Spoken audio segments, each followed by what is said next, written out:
ये खबर है खटीक बाबा सेवा समिति अहमदाबाद द्वारा आयोजित भजन सत्संग कार्यक्रम की। रात्रि 9 बजे से भजन सत्संग कार्यक्रम का शुभारंभ किया गया।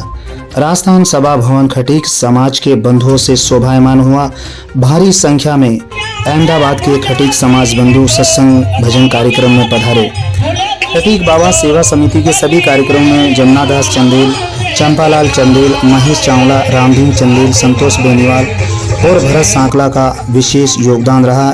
इसके अलावा समाज का सहयोग इस कार्यक्रम के लिए बहुत ही सराहनीय रहा। कार्यक्रम में मंच संचालन भरत सांकला, महेश चावला, लालचंद आर्य ने किया। चारों कार्यक्रम बहुत ही शानदार और समाज हित में प्रेरणादायी रहे। भविष्य में ऐसे कार्यक्रम होते रहे। इन सभी बातों के साथ दिल्ली क्राइम से मैं पत्रकार ब्रजेश कुमार नावरिया।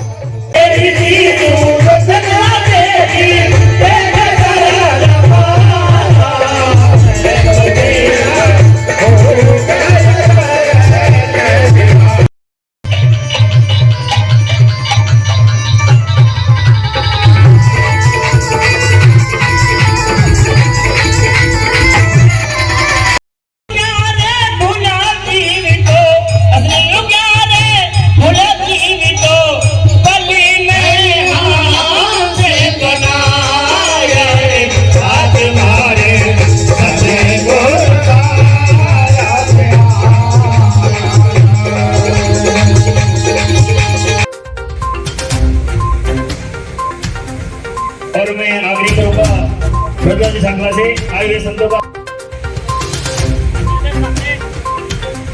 अभी पधारो भैया। आज हमारे बीच संगीत के कई दिग्गज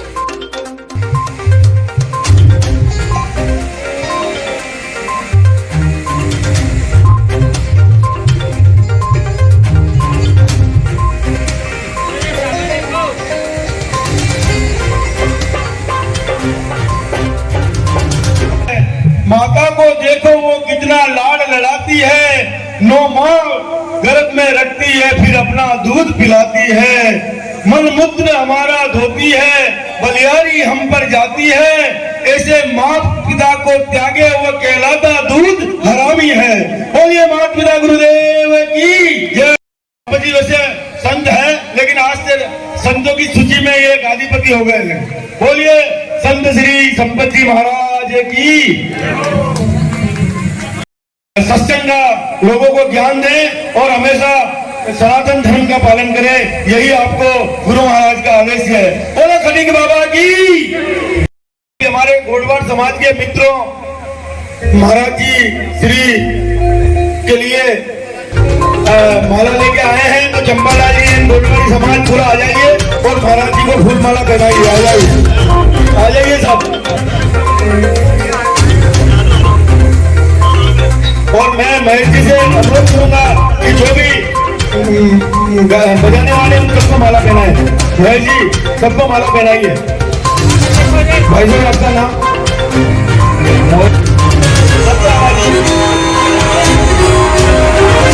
बोलिए गोडवाड़ी समाज की, बोलिए भारत माता की, बोलिए भारत के ऋषि मुनियों की, बोलिए खटीक माता के राष्ट्रीय संतों की।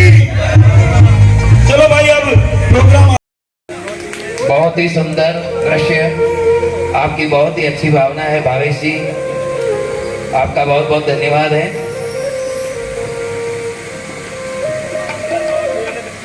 आपने दिल की गहराइयों से ताली से स्वागत किया जाए। मैं भरत सांगला को क्या कौन से शब्दों में मैं कहूं? जननी जने तो ऐसा जने के दातार के सूर, नहीं तो लीजिए बांधड़ी मते घुमा दे नूर। वाह भाई भरत जी वाह। अपने गुरुकुल का, अपने माता पिता का, अपने वंश का नाम रोशन करा। बोलो खटीक देवता की। सारे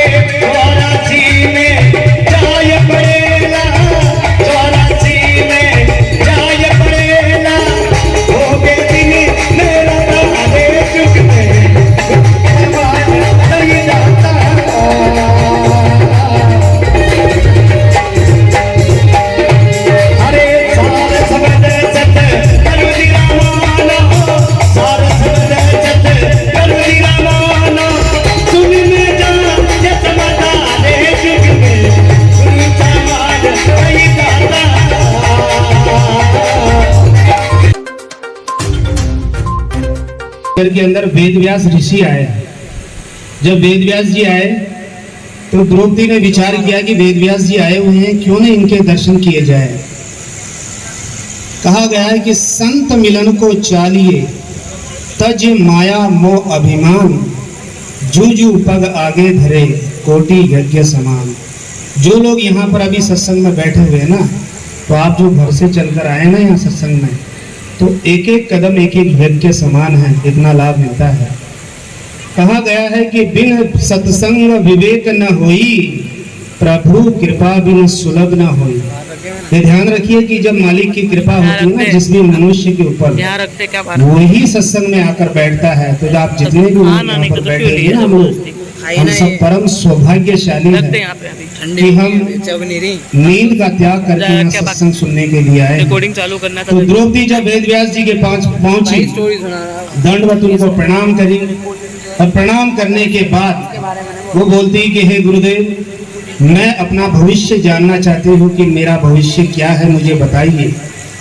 वेदव्यास जी ने कहा कि द्रौपदी, मैं तेरा भविष्य जानता हूँ। तो द्रौपदी ने दोनों हाथ जोड़कर कहा कि हे महापुरुष, अगर आप मेरा भविष्य जानते हैं तो मुझे बताइए।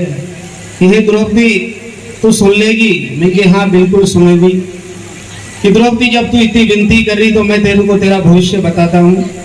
तेरी वजह से लाखों लोग मारे जाएंगे और खून की नदियां बहेगी। अब आप देखिए, किसी भी इंसान के बारे में अगर ऐसा कहा जाए तो उसे बड़ा दुख होगा। द्रौपदी ने दोनों हाथ जोड़े और जोड़कर ये बोली कि देखिए, मैं नहीं चाहती कि मेरी वजह से लाखों लोग मारे जाए और खून की नदियां बहे। ऐसा कोई उपाय बताइए कि ऐसा ना हो। कि द्रौपदी, उपाय बता दूंगा, लेकिन ध्यान रखना, भूल मत जाना। द्रौपदी ने हाथ जोड़कर कहा कि नहीं, आप मुझे बताइए, मैं नहीं चाहती कि मेरी वजह से खून की नदियां बहे और लाखों लोग मारे। तो वो कहते हैं कि ठीक है द्रौपदी, मैं तुझे बताता हूँ, तुझे 3 चीजें ध्यान में रखनी है। तो द्रौपदी ने कहा कि बताइए क्या। सबसे पहली चीज, कभी किसी का अपमान मत कर देना। ध्यान रखना द्रौपदी, भूल मत जाना। कि नहीं, मैं बिल्कुल याद रखूंगी, भूलूंगी नहीं। भाइयों बहनों, सत्संग में हमें बहुत सारी बातें सुनने को मिलती है, लेकिन हम सत्संग की बातों को इधर से सुनते हैं, इधर से निकाल देते हैं। इसी कारण हम जिंदगी भर दुख पाते हैं। कहा गया है कि जिस मनुष्य के जीवन में सत्संग नहीं, जिस मनुष्य के जीवन में सतगुरु नहीं, ये समझ लेना अभी तक उसका जीवन शुरू ही नहीं। इंसान के असली जीवन की शुरुआत तब होती है जब उसके जीवन में सत्संग और कोई सच्चे गुरु आते हैं। फिर उसने कहा, द्रौपदी ने, कि पहली बात मैं समझ गई कि मैं कभी किसी का अपमान नहीं करूंगी। दूसरी बात, द्रौपदी, अगर तेरा कोई अपमान कर दे तो तुझे गुस्सा नहीं होना है। कि ठीक है महाराज, ध्यान रखूंगी, अगर किसी ने मेरा अपमान कर दिया तो मैं बिल्कुल भी गुस्सा नहीं होऊंगी। तीसरी बात बताइए। तीसरी बात, अगर तेरा कोई अपमान कर दे और तुझे गुस्सा भी आ जाए तो हे द्रौपदी, बदला लेने की मत सोचना। अब देखिए भाइयों बहनों, वेदव्यास जी ने उपाय बता दिया।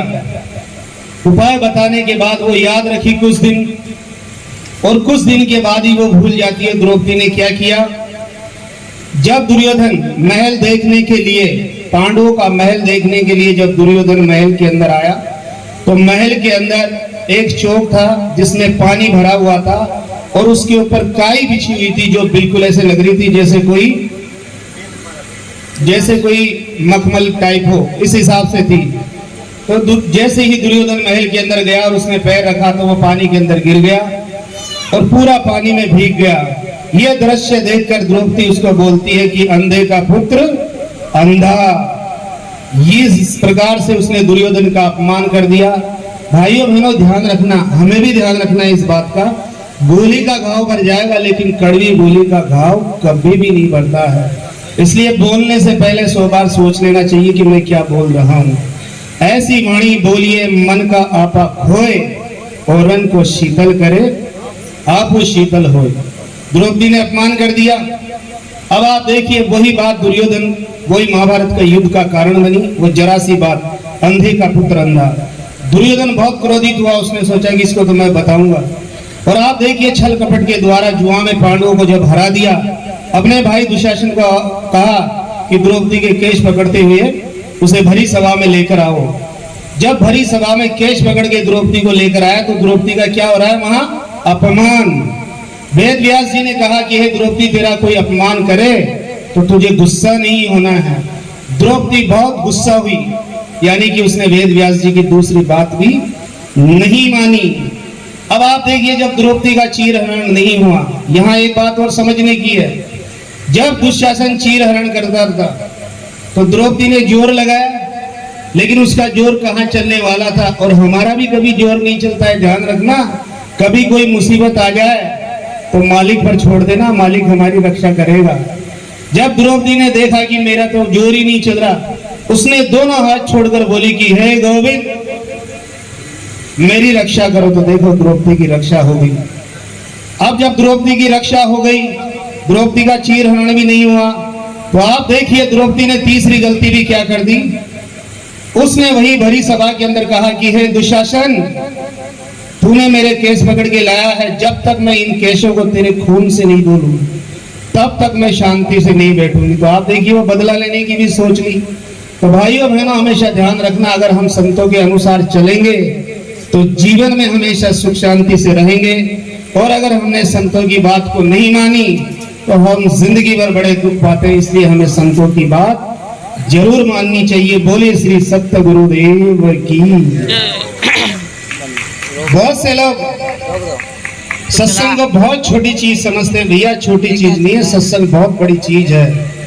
ऐसे ही रात का समय था, दो चोर चोरी करने जाते थे, लेकिन एक चोर ने कहीं सुन लिया था कि भैया सत्संग में जाने का बहुत लाभ मिलता है। अब जैसे यहाँ अभी सत्संग हो रहा है, वैसे सत्संग की आवाज सुनने के बाद जो दूसरा चोर था उसने अपने साथी से कहा कि भैया आज चोरी करने नहीं जाएंगे, आज सत्संग सुनेंगे। मैं कि क्यों भाई, अपना तो काम ही चोरी करने का है, ये सत्संग वाली कौन सी बात आ गई बीच में? कि नहीं, मैंने कहीं सुना है कि सत्संग में जाने का बहुत लाभ होता है। तो दूसरे दोस्त ने कहा मैं कि कुछ लाभ आप नहीं है, चल चोरी करने चल। अब आप देखिए, कई बार किसी के दिमाग में जब कोई बात बैठ जाती है तो बैठ ही जाती है। उसने कहा कि भैया कुछ भी हो, आज तो मुझे सत्संग ही सुनना है, मैं चोरी करने नहीं जा रहा हूँ। अब आप देखिए वो सत्संग में बैठ गया। जिस तरीके से आप लोग बैठे हैं, जिस तरीके से आप ध्यान से सत्संग सुन रहे हैं, वो भी आगे आगे बैठकर ध्यान से सत्संग सुना। 4 बजे जब आरती हुई तो 4 बजे अंधेरा रहता है। जैसे ही वो अपने घर जाने लगा, एक बड़े से पत्थर से टकराया, उसका बहुत सारा खून बह गया। जैसे तैसे करके पट्टी बांधकर घर पहुंच गया। और जो दूसरा चोर चोरी करने के लिए गया, उसे चोरी में 100 सोने के सिक्के मिले। और जब दोनों दोस्तों की मुलाकात हुई सुबह, तो उस जिसको 100 सिक्के मिले तो उसने कहा कि भाई क्या हुआ, तू तो बोल रहा था सत्संग में जाने का बहुत लाभ होता है, भैया ये काय की पट्टी बंध गई तेरे। मैं कि देख, हाँ बिल्कुल कर रहा हूं इसको मैं कि देख भाई, मैं कि अगर तू मेरे साथ चलता तो 100 सोने के सिक्के मिलते, 50 तेरे होते, 50 मेरे। अब ये सुनने के बाद उसका दिमाग खराब हो गया। लेकिन आप देखिए, जीवन में कभी कोई मुसीबत आए ना, तो हमसे श्रेष्ठ व्यक्ति के चरण में जाना चाहिए। वो आदमी वहीं चला गया जहाँ गुरु महाराज थे, जो सत्संग सुना रहे थे।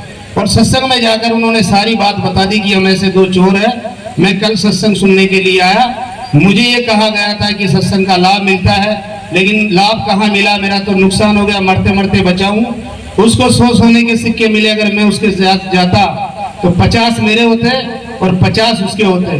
तो आप देखिए, जो गुरु महाराज थे उसने कहा कि ये मूर्ख इंसान, ध्यान से सुन, कल 4 बजे तू कहीं भी रहता तो तेरी मौत का योग था, तेरी मौत हो जाती, लेकिन सत्संग सुनने से तेरी मौत का योग टल गया। और अगर वही तेरा दोस्त इस सत्संग में आ जाता तो अगले जन्म में राजा बनने का योग होता। इसलिए भाइयों बहनों, सत्संग का इतना प्रभाव पड़ता है, सत्संग को कभी भी छोटी चीज नहीं समझना। अब आपके सामने एक भजन प्रस्तुत करने जा रहा हूँ। मुझे समय सीमा बता दी गई है, लेकिन कोई बात नहीं, जब सब लोग भजन गा देंगे उसके बाद मैं 2 घड़ी का आध्यात्मिक सत्संग वापस चालू करूंगा। अब आप एक भजन सुन लीजिए। भैया कहाँ गए और घर वाले, बुला लो उनको। देखिए, कबीर साहब का एक भजन है और बड़े प्रेम से और ध्यान से आप सुनिए। किसी भी काम को अगर हम ध्यान से करते हैं तो जीवन में सफलता मिलती है। उसी प्रकार से सत्संग में जब भी बैठे तो भैया ध्यान देकर सत्संग सुनना चाहिए। ठीक है भैया, धीरे धीरे ना। कबीरा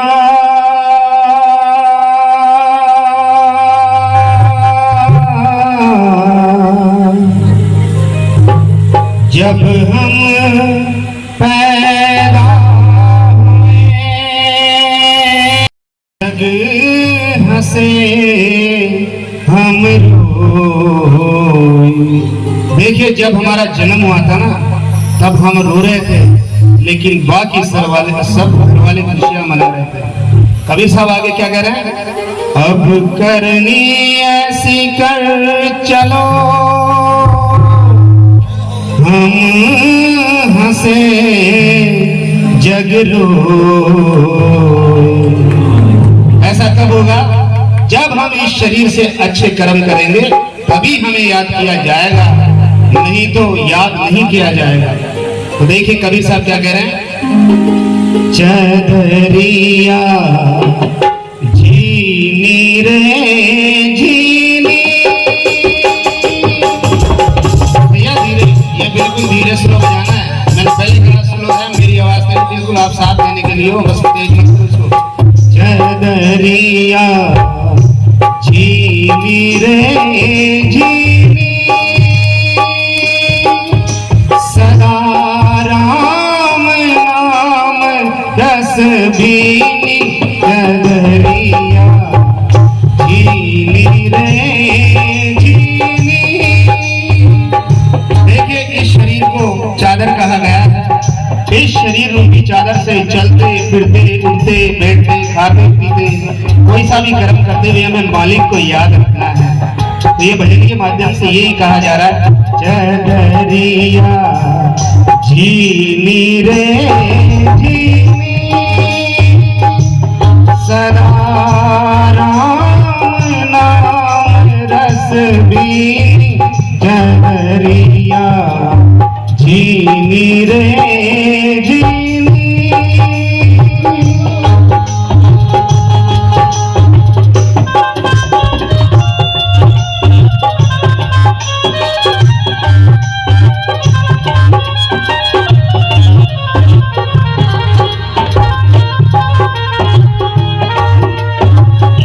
देखिए, इस चादर का कैसे निर्माण होता है, कबीर साहब अगली कड़ी में बता रहे हैं।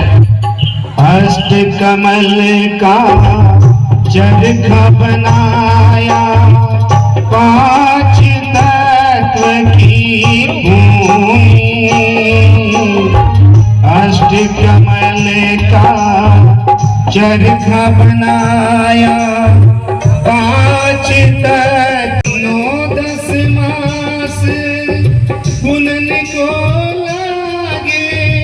मूर्ख मैली कीनी चदरिया जीनी रे जीनी सदा राम नाम रस बीनी। चदरिया जीनी रे जीनी। आप देखिए, जो ये शरीर है 5 तत्वों का बना हुआ है, पृथ्वी अग्नि जल वायु आकाश। हम शरीर नहीं है, हम शरीर के अंदर रहने वाली अजर अमर अविनाशी आत्मा है। लेकिन आप देखिए, जो लोग इसके महत्व को नहीं समझते, शरीर के महत्व को, वो इसे कभी काम में, कभी क्रोध में, कभी लोभ में, कभी मोह में, अहंकार में बिगाड़ते रहते हैं। भैया, इस शरीर से भगवान की स्मृति रखनी है, भगवान का हमेशा नाम स्मरण करते रहना है। चदरिया जीनी रे जीनी सदा राम नाम रस बीनी। चदरिया जीनी रे जीनी।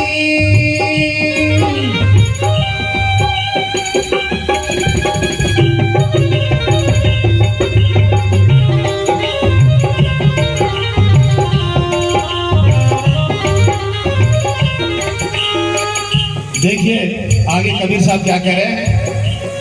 जब मोरी चादर बन घर आई रंग को दीन चदरिया, रंग रेज को दीन। जब मोरी चादर बन घर आई, रंग रेज को दीन चदरिया, रंग रेज को दीनी। यहाँ रंगरेज कहा गया है गुरु महाराज को। जब इंसान, जब बच्चा 17-18 साल का हो जाए तो उसके गुरु की शरण में जरूर भेज जाए। क्यों? कहा गया है पारस और संत में बड़ू अंतरो तु जान, पारस लोहा कंचन करे, गुरु कर ले आप समान। जब मोरी चादर बन घर आई, रंग रेज को दीन चदरिया, रंग रेज को दीनी। ऐसा रंग,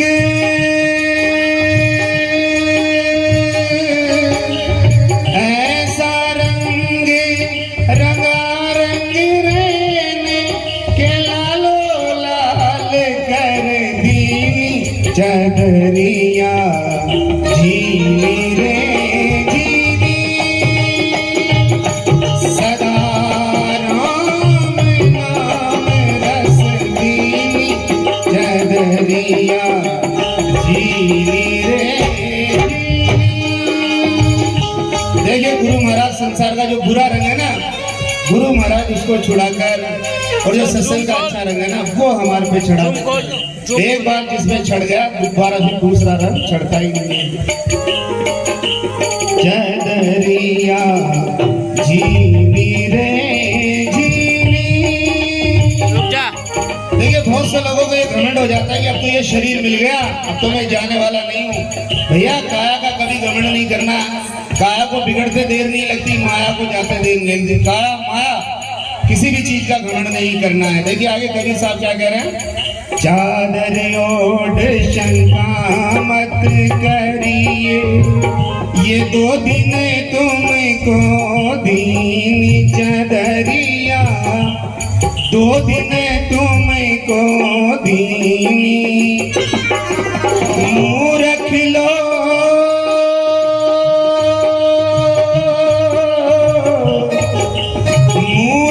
लोग भेद नहीं जाने, दिन दिन मैली कीनी चदरिया, झीली रे झीली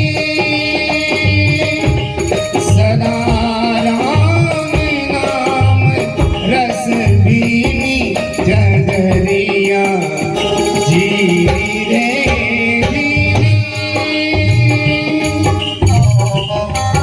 चलते फिरते उठते बैठते खाते पीते हमेशा मालिक को याद करो। खुद मालिक बनने की कभी मत सोचो, जो मालिक बनने की सोचेगा संसार में दुख ही पाएगा। चदरिया झीली रे झीली। देखिए अब ये अंतिम घड़ी है, कबीर साहब उदाहरण सहित बता रहे हैं। ध्रुव प्रहलाद सुदामा ने ओढ़ी चदरिया, ध्रुव प्रहलाद सुदामा ने ओढ़ी चदरिया, सुखदेव ने निर्मल कीनी चदरिया, सुखदेव ने निर्मल कीनी। दास कबीर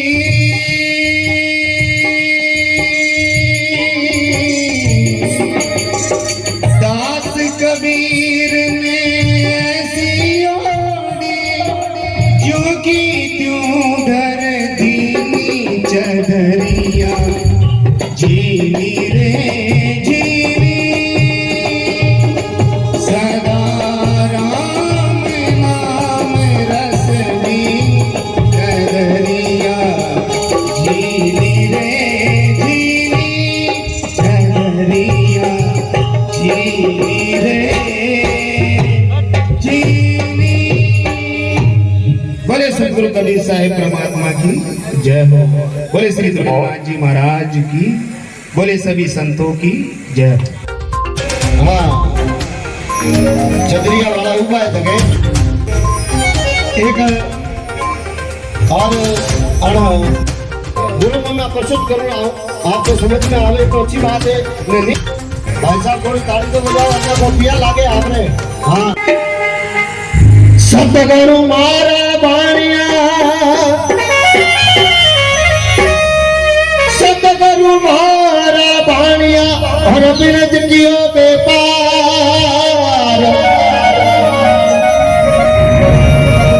तन तोला मन ताकड़ी गुरु तोल लियो संसार।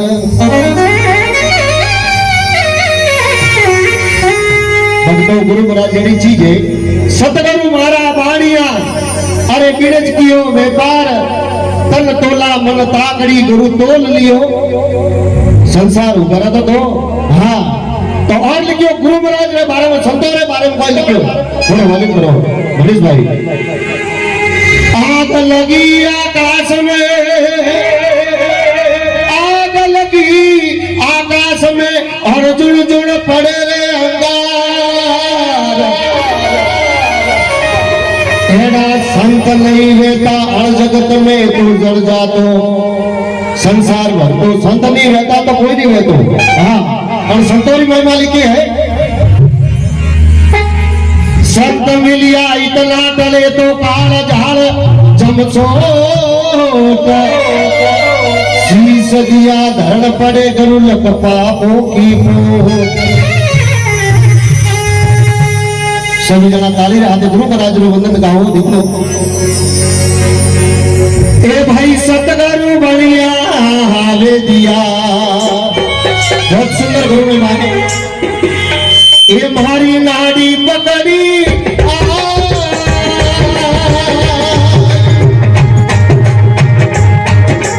सतगुरु बनिया हावे दिया। ये मारी नाड़ी पकड़ी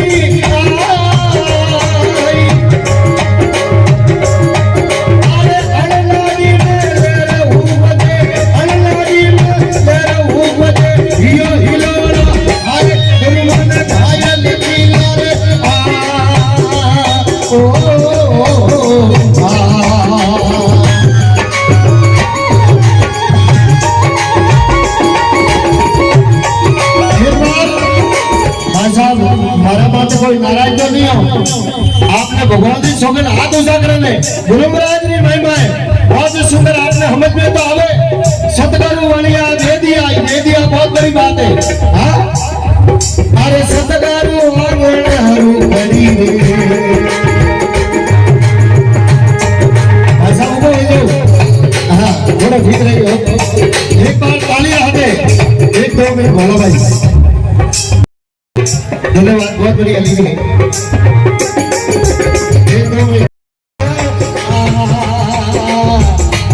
एक बार आ जाइए एक मेरा मान रखने के लिए एक बार हमारे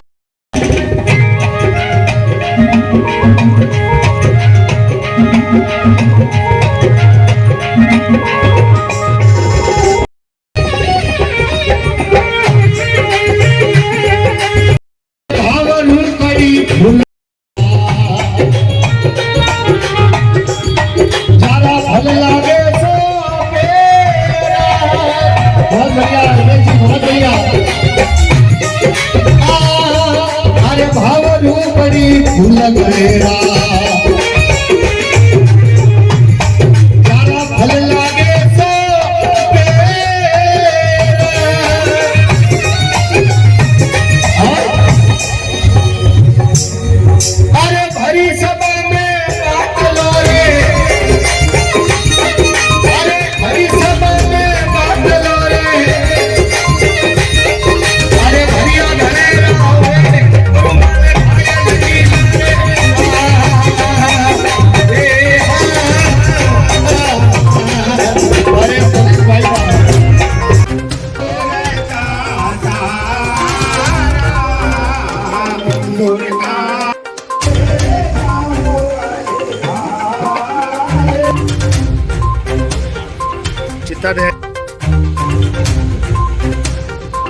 हाँ यार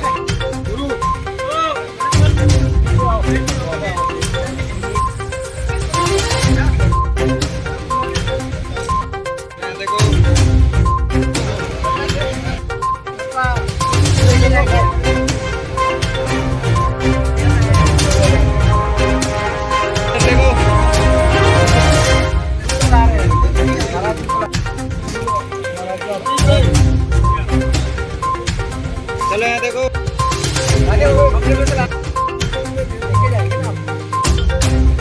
उनको बुलाओ सामरिया जी को रखना